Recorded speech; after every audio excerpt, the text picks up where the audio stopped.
নমস্কার সকলকে। আজকে আবার একটা ভিডিও নিয়ে এসেছি। আজকে কথা বলবো সদ্য কমপ্লিট হওয়া ইন্ডিয়া ভার্সেস অস্ট্রেলিয়ার ওডিআই সিরিজ নিয়ে। শেষ ম্যাচ খুবই ভালো হয়েছে, একদম ভারতীয়দের জন্য যেটা দরকার ছিল আইডিয়াল এন্ডিং হয়েছে, নো ডাউট।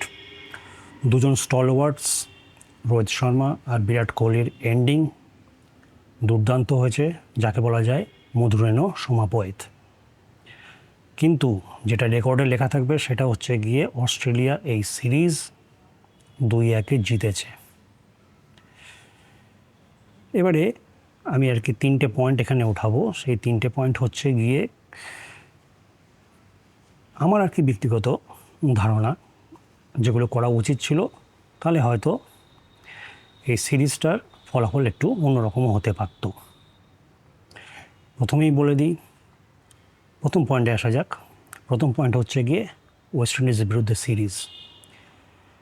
এরকম ইম্পর্টেন্ট সিরিজের আগে, মানে যেখানে আর কি অস্ট্রেলিয়া ইনভলভড বা ইংল্যান্ড বা দক্ষিণ আফ্রিকা বা নিউজিল্যান্ড, এরকম টাইপের যখন আর কি কোনো সিরিজ হবে, এদের বিরুদ্ধে যখন আর কি কোনো সিরিজ হবে, সেই রকম সিরিজের আগে কখনোই যেন ওয়েস্ট ইন্ডিজ টাইপের অতি জঘন্য একটি টিমের বিরুদ্ধে কোনো প্র্যাকটিস সিরিজ রাখাই উচিত না।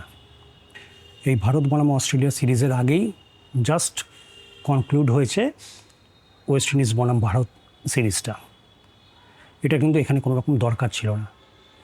দুটো টেস্টের সিরিজ আমাদের এখানকার মাটি মানে যেখানে আর কি বাউন্স হাঁটুর ওপরে ওঠে না, এরকম জায়গায় দুটো টেস্ট ম্যাচ রেখে সত্যিকারে বলতে গেলে প্র্যাকটিস যেটাকে বলা হয় সেরকম টাইপের কিছু কিন্তু হয়নি।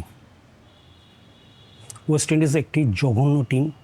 এদের বিরুদ্ধে খেলা মানে আমার যে নিজের স্কিল আছে সেটাকে নষ্ট করা। ওয়েস্ট ইন্ডিজ সত্যি কথা বলতে গেলে, এর আগের ভিডিওতে আমি বলেছি, ওরা শিখতে কিছুই আসেনি। ওরা জাস্ট ক্রিকেটটাকে খেলতে হয় বলে খেলছে, আর কিচ্ছু না। ওদের কোনো শেখার ইচ্ছে নেই, কোনো উন্নতি করার ইচ্ছে নেই। ওদের বিরুদ্ধে যারা খেলবে তাদের আমি সোজা কথা বলে দিচ্ছি, আপনাদের স্কিল নষ্ট করা। কোনো ইম্পর্ট্যান্ট সিরিজের আগে এরকম টাইপের টিমের বিরুদ্ধে কোনো সিরিজ রাখা অনুচিত বলেই আমি মনে করি। এবারে দ্বিতীয় পয়েন্টে আসা যাক। দ্বিতীয় পয়েন্টটা হচ্ছে এই, ওয়েস্ট ইন্ডিজের বিরুদ্ধে সিরিজটা জাস্ট শেষ হয়েই নাকে মুখে কিছু গুঁজে দিয়ে দুমদাম একদম অস্ট্রেলিয়ায় যাওয়া। অস্ট্রেলিয়ায় একটা প্র্যাকটিস ম্যাচও রাখিনি। ভারতে মানে বিশেষ করে লাস্ট টেস্ট ম্যাচটা ছিল হচ্ছে দিল্লিতে। ভারতের পিচে কখনোই বাউন্স সেরমভাবে হয় না, হাঁটু নিচে থাকে বেশিরভাগ বল। এখানকার এই নন বাউন্সি পিচ থেকে খেলে গিয়ে একদম ডাইরেক্ট ওইখানে সুপার বাউন্সি পিচে খেলা চটকারে কিন্তু অ্যাডজাস্ট হওয়া সম্ভব নয়। ভারতের উচিত ছিল মাঝখানে একটু গ্যাপ রাখা, যাতে ওখানে গিয়ে অন্ততপক্ষে একটা ম্যাচ বা খুব বেশি হলে দুটো প্র্যাকটিস ম্যাচ খেলা। নেট সেশনে কখনোই ম্যাচ প্র্যাকটিস হয় না। সেজন্য আমি বলবো যে কোনো ইন্টারন্যাশনাল ট্যুরে, বিশেষ করে অস্ট্রেলিয়া, ইংল্যান্ড, নিউজিল্যান্ড, দক্ষিণ আফ্রিকা, এই 4টে দেশের বিরুদ্ধে যখন আর কি ট্যুর হবে,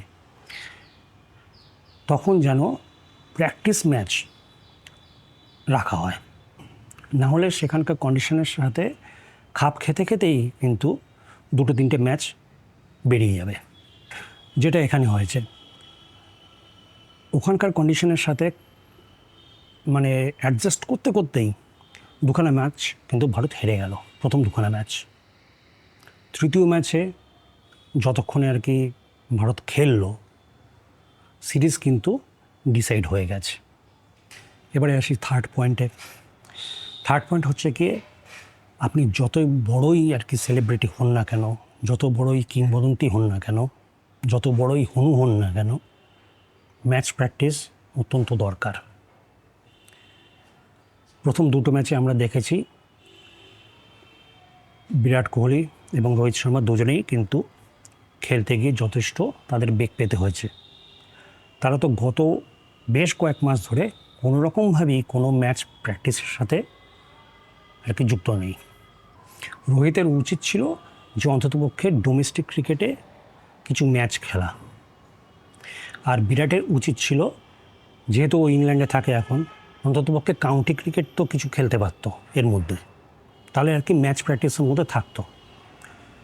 সোজা কথায় বলতে গেলে যে কোনো ইঞ্জিন স্টার্ট করতে গেলে গরম করতে হয়।